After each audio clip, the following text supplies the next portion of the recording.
Welcome back to the Drip and Rip podcast, where today we're going to go over a book review and talk about nothing but a good time.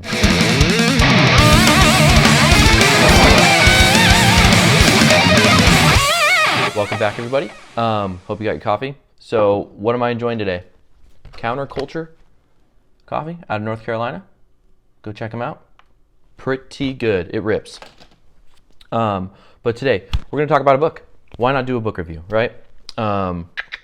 I know a lot of my stuff on my channel is like metal oriented, but I'm a sucker for 80s metal and 80s hair metal too. Why? I think because a lot of the guitarists that came out of that era were pretty unique. I think it was an era that really progressed a lot of guitar playing in the 80s. There was a lot of noise as well that was probably not great, but a lot as a whole, I think the 80s progressed shred and metal guitar in a kind of into the place that we're at right now, with a lot of the techniques we use, a lot of the, shredding, tapping, all that other stuff. But so I was super interested in this book when it came out. I think I found out about it through probably social media or something. But I ordered it, I pre-ordered it, and then it arrived, and I didn't read it for a while. But then I finally got to it, and man, it was a really good glimpse into like the 80s, I guess you could say the 80s strip and the lifestyle at that time, and it had a couple like historical context stuff, which was pretty cool. But the biggest thing about it was when it talked about the guitarists.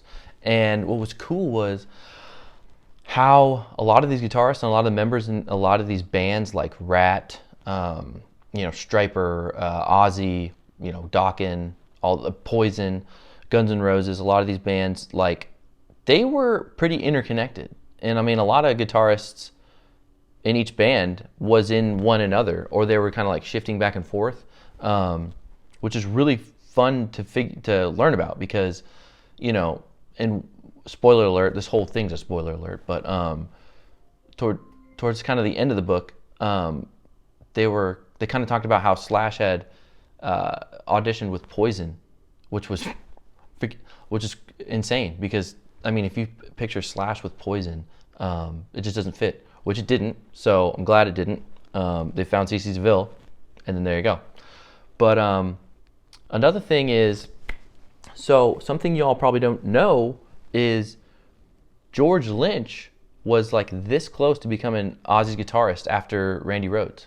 Like, I mean, this was touring, was a roadie for Ozzy, was like doing tech stuff, and I guess through body language or something, Ozzy was telling George that he was going to be the next one in line after Randy Rhoads. But then I think Sharon kind of talked him out of it and made Ozzy choose Jakey Lee, which is just insane to me. Could you imagine George Lynch with Ozzy? In my opinion, I think would be phenomenal. But it didn't happen. But George had a great career with Dokken, all the songs we love. So, but yeah. And then also talking about Jakey Lee. Jakey Lee was originally with Ratt, and then was replaced by Warren DeMartini, right?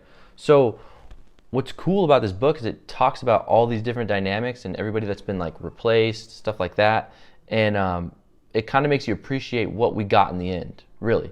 Because, I mean, if we didn't have Warren DeMartini with Ratt, I don't think we'd have the songs that we like today, And then if we didn't have Jakey Lee with Ozzy, we wouldn't have Bark at the Moon, we wouldn't have all the great stuff with them. Another crazy thing about this book is it goes into, like, how the whole, basically the 80s, like, explosion kind of started. Basically, drug out from the 70s. You had bands like Ratt, Quiet Riot was the big one, right? That were just working, touring, making music. Like, we're getting album deals in Japan, but nothing was sticking in the US. And then finally, like, Quiet Riot and Twisted Sister had like a breakthrough, right? And then that, over the years, over the decade, really set like the tone for how these record companies were gonna like hire, train, groom, and like process these artists throughout the decade. So, eventually, like mid 80s, the late 80s, everyone was getting signed, everybody. And so, there's a quote, or there's like an interaction between Dee Snider and Kevin DuBrow in here where Kevin's like, doesn't this piss you off, like that everybody's just getting record deals when we had to work so hard for it? And D was kind of like, no, man, I don't wish that on anybody because we had to like tour. We're touring and playing shows with like nothing but, you know, the other band's girlfriends or something like that, you know? So, and then towards the 80s, you saw, or the end of the decade, you kind of see how that really screwed things up for people, or for the scene, because everybody was getting signed. Nobody was real. I mean, towards the end of the 80s, some of the music was pretty gaudy and bad. And so it was because it went through that process. Like, record companies would find a band, groom them to be what they wanted to be, and then they play this music that everybody sounded like. The model worked for like a couple years, but then that's what primed everything for grunge to destroy. So when grunge, Nirvana, all that stuff showed up, which it talks about heavily in the book, when that showed up, basically hair metal and the 80s rock at the time like killed itself. It was just waiting to be killed. So it's cool how they do in this book, how they do the grunge stuff, because they kind of lead up to it. They really hint at like, you know, how the impending doom that was coming. I can't remember where, but one of the bands in here is talking about, yeah, we charted at number 2 on the charts, but little did we know Nirvana was like number 5, you know, creeping on up. And I think this was like in the probably 90s. I know Bleach came out in 89, so, but yeah, it talks about the whole era, how the rise and fall basically, and how it killed itself. And then grunge was just like the nail in the coffin, you know. And then lastly, what I really liked about this was they talked about the lifestyle of these dudes. Basically, they would move to Los Angeles, wherever. There's a New York scene too, but Los Angeles is the one we know. Moved to Los Angeles, didn't have any jobs, basically couldn't get hired. It was just touring, trying to get bands together. And these dudes would literally go play shows, and then would, like, the groupies and stuff, they would go to their houses, which they probably still live with their parents. They would just raid like the food, go into the pantry, take all the food and everything, and then survive. Like, that's how they literally survived like cockroaches until they made it. Which, I mean, you gotta do what you can to survive and get out there if this is what you really want to do. But they graphically told it in detail in this book, and yeah, it overall very good read. I highly recommend it. The authors are Tom Beaujour and Richard Bienstock.